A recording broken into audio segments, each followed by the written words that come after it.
Hi friends! Thanks for tuning in.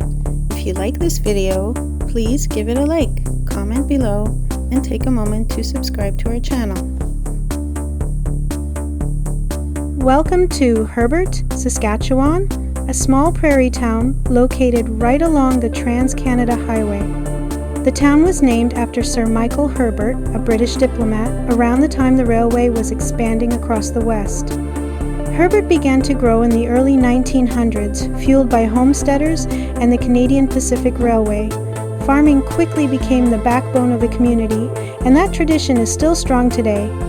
You'll find historical buildings like the old CPR station and glimpses of prairie life from days gone by.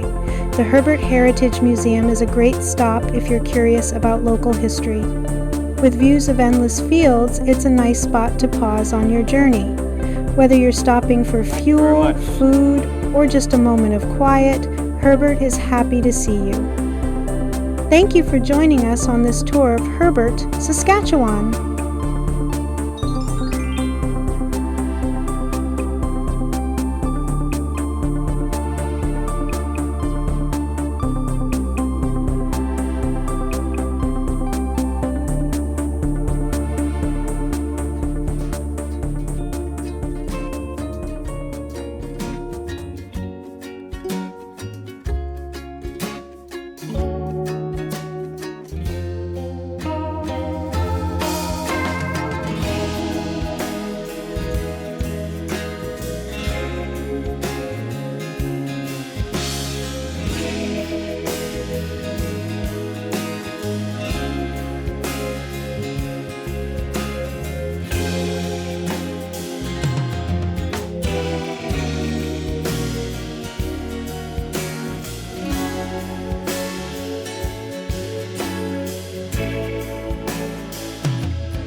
Thanks for watching.